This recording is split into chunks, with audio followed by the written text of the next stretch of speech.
एक सूफी ज्ञानवर्धक कहानी। एक सम्राट अपने वजीर पर नाराज हो गया और उसने वजीर को आकाश छूती एक मीनार में कैद कर दिया। वहां से कूदकर भागने का कोई उपाय न था। कूदकर भागता तो प्राण ही खो जाते। लेकिन वजीर जब कैद किया जा रहा था तब उसने अपनी पत्नी के कानों में कुछ कहा। पहले ही रात पत्नी मीनार के करीब गई। उसने एक साधारण सा कीड़ा दीवार पर छोड़ा और उस कीड़े की मूंछों पर थोड़ा सा मधु लगा दिया।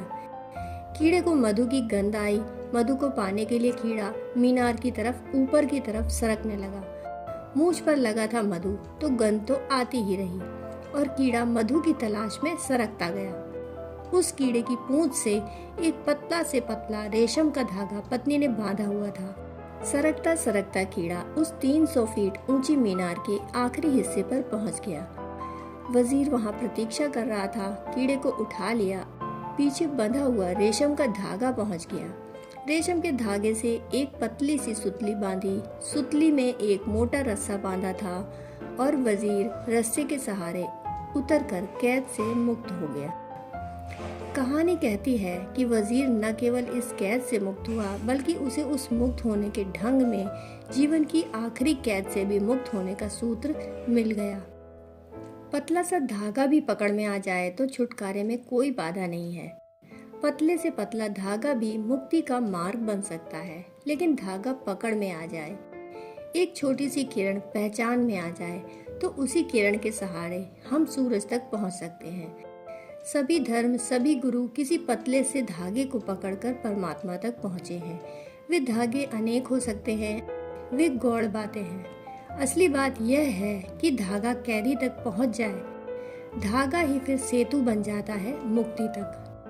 नानक ने जो धागा पकड़ा है वह धागा बड़ा ही साफ और बहुत स्पष्ट है, लेकिन चूंकि हम ही अंधे और बहरे हैं इसलिए हमें सुनाई नहीं पड़ा। जीवन को अगर हम गौर से देखेंगे तो अस्तित्व में जो सबसे ज्यादा प्रकट बात दिखाई पड़ती है वह है गीत। पक्षी अभी भी गा रहे हैं। सुबह होते ही गीत पक्षियों का शुरू हो जाता है। हवाओं के झोंके वृक्षों से टकराते हैं और गाते हैं।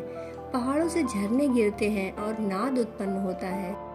आकाश में बादल आते हैं और तुमुल उद्घोष होता है। नदियां बहती हैं। सागर की तरंगे तटों से टकराती हैं।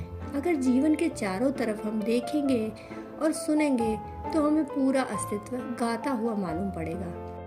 गीत से ज्यादा स्पष्ट अस्तित्व में और कोई बात नहीं। सिर्फ जब जीवन शांत हो जाता है, मृत हो जाता है, तभी गीत बंद होता है, तभी ध्वनि खोती है। अन्यथा जीवन में तो ध्वनि ही ध्वनि है, लेकिन आदमी बहरा है, इसलिए साफ धागा हाथ में होते हुए भी पकड़ में नहीं आता।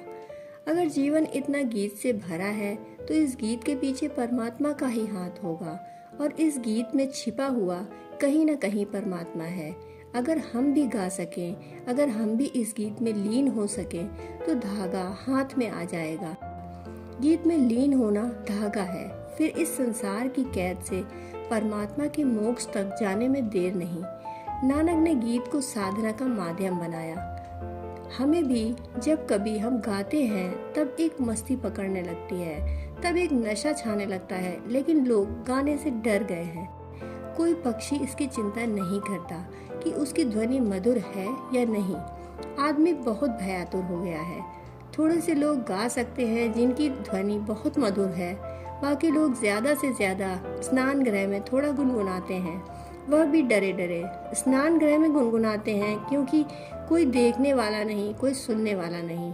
और ध्यान रखना, स्नान से भी तुम्हें उतनी ताजगी नहीं मिलती जितनी गुनगुनाने से मिलती है, क्योंकि स्नान तो शरीर को ऊपर ऊपर ही छूता है, गुनगुनाहट भीतर उतर जाती है। और जो आदमी गुनगुनाना नहीं जानता उस आदमी के सभी संबंध परमात्मा से टूट गए। वह अस्तित्व से दूर हो गया। वह जीते जी मुर्दा है। दोस्तों, कहानी सुनने के लिए आपका बहुत बहुत आभार।